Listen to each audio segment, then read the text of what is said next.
No one cares about your story. They care about their story. And if they can see themselves in your story, then they will care about your story. We're moving people right to storytelling rather than story living. The reason I can tell a lot of stories is because I live a lot of life. Fame, wealth, power, success, they're all wonderful outcomes. I don't want to diminish them. They're just terrible intentions. When you make fame your purpose, you will collapse, even if you become famous.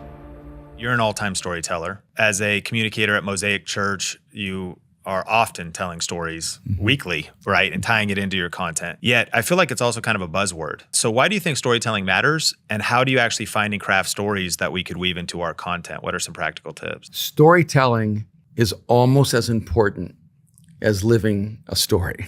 And I think the problem is that we're moving people right to storytelling rather than story living. The reason I can tell a lot of stories is because I live a lot of life. And I remember, probably 15 years ago, I mean, can you imagine being my wife, having to listen to me speak for so many decades, right? It's just brutal. And she came up to me one day and she said, "You told the same story." And when she said that, she was saying a lot. And I think I got on a plane and I went somewhere and began to experience life again. Because what I heard her say was, you need to live something new.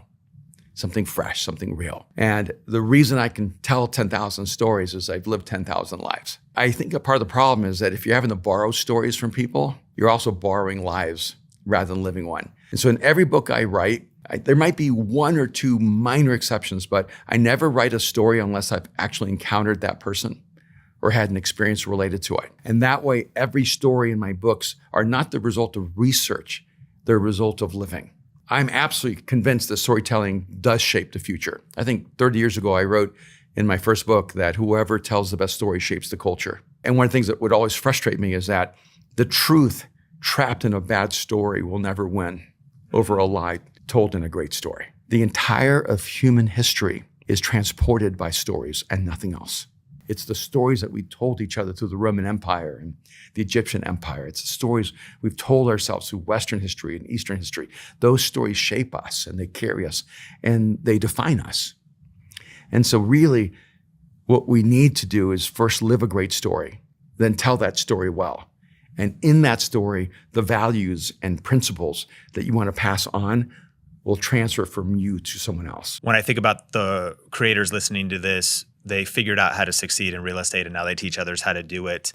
A lot of educators, but maybe the block for them is, but how do I package it and tell it? Is there any basic framework when you think about distilling a story and then putting into it a piece of your communication? Yeah, it's a brutal one. And I know I've even got negative pushback on this. Okay. But I'm gonna say it the way I've said it. No one cares about your story. Okay. They care about their story. And if they can see themselves in your story, then they will care about your story. But if all they can see is you in your story, they won't care about your story. So the key to crafting a great story is making it profoundly human, where everyone can see themselves in it. I think actually the greatest hindrance is the fear of other people's opinions. Wow. And if we could just stop living a life of obligation and start living a life of intention, it would change everything. If we could begin to tell our story from what is true to us without factoring in how will other people feel about it, you're going to tell the most powerful story. And if no one's offended by your story, no one is transformed by your story either. And so sometimes, I know for me, back then, I think it was like 30 years ago, somebody came up to me and they said, "How do you do it?" And I go, "Do what?" And they go, "How do you not care about all the negative input you get, all the negative feedback, all the hate?" And I go, "What made you think I don't care? I care so much. I am so profoundly empathetic. All of those things really hurt me. I just don't let it define me, and I don't let it set my course." Just because you don't let them redirect you doesn't mean it doesn't affect you. I felt every one of those stings in my life. Yeah. I just had to decide, do I live for the acceptance of others, or do I live out my own uniqueness and sense of intention? Wow, that's so powerful. You know, one of the things that you especially have expertise in, because you coach high level, the top 5%, you said, after implementing the right skills, the right tips, the right perseverance, content creators, influencers eventually experience massive success. And it's actually wild what's happening in this world ever since Justin Bieber gets discovered on YouTube and has insane amounts of fame at such a young age. Now, I would argue that that's more common in the last decade and 2 decades, of course, than ever before in human history. These platforms give people of all ages, though, the chance of all of a sudden I was unknown and now I've got fame, or I've got money, or I've got opportunities. I've got people sliding into my DMs. What advice do you have for those that want to be building a life that's built to last once they start experiencing massive success? Once now there are different things coming their way, stewarding success is crushing a lot of content creators. How can we guard against that? I think there's a couple things I'd like to maybe highlight. One is that fame, wealth, power, success, they're all wonderful outcomes. I don't want to diminish them.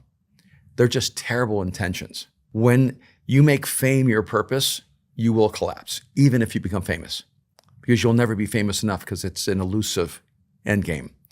If you make wealth your purpose, you will collapse under the weight of that wealth, because wealth is a brutal purpose, because you'll never be wealthy enough and you'll always have the fear of not having. But when it's an outcome, it's a wonderful thing. And I know so many people who had incredible wealth and they lost it all. And they would say, well, I lost my purpose. And well, that's because your purpose was in the outcome. Your purpose should be about becoming. Your purpose should always be rooted in the person you're becoming, not in what you accomplish. And when your purpose is rooted in who you're becoming, whether you succeed or fail, that doesn't touch your purpose. It's just an outcome differential that you can change over time. And then I think the second thing is, it's why I wrote Mindshift, because I realized even last night I was doing this book signing at the Grove and Barnes & Noble in LA. And sometimes you explain something and you see it for the first time. And I realized that I'd been in 3 major phases of my life as a mentor. And the first, I spent it with the urban poor. I worked with gangbangers, drug cartels, people who are incredibly impoverished. And I went in with a very idealistic view of humanity.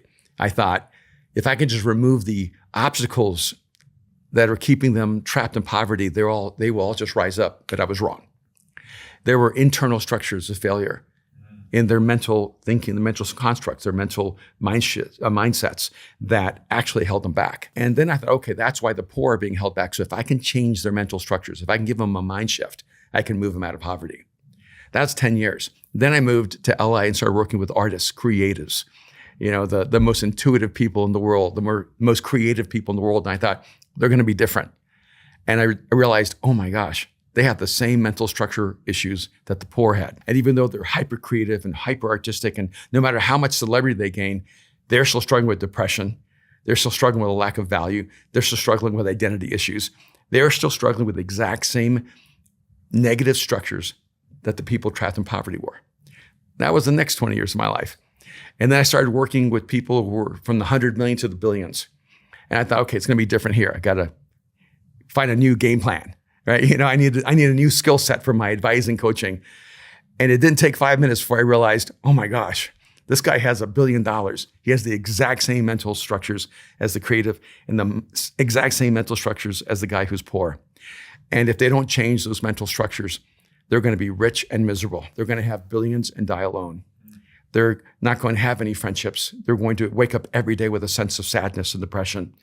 And so I wrote Mindshift because I realized that most people have strategies to deal with failure, but very few people have strategies for dealing with success. And while some of us may fall under the weight of failure, most of us who are listening are going to collapse under the weight of success.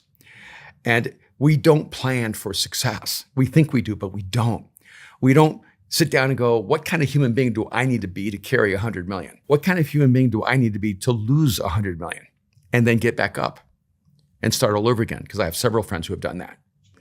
What kind of mental structures do I need if I met with a guy, my first meeting with him, I got an email, would you meet with this guy? And I said, sure, Friday, coffee. I didn't know he lived in New York. He jumped on a plane, came and met me for coffee, had lost $2 billion from his company and $55 million from his personal account, and had a heart attack, got up at 270 pounds. His marriage was in ruins. And I always get people oftentimes at that stage of the game and was really facing some tremendous issues. And I realized he's struggling with the same need for a mind shift that the gangbanger was dealing with. And that highly successful creative artist who everyone sees as a celebrity was dealing with. Yeah. And, you know, we've become really great friends. It's been a 5-year journey together. You know, he just settled for $4.2 billion, doesn't have a single bit of debt in his entire life, owns like 20 companies. His marriage has been healed. His family's doing fantastic. Wow. But it's not because he figured out how to be a better businessman. It's because he dealt with the internal structures that would lead to self-destructive behavior. Yeah. Our greatest enemy is not taking care of our inner world. And that's why the opening page of the book says, the intention of this book is to destroy internal limitations, because the only real limitations that will ever hold us back are within our own mental structures.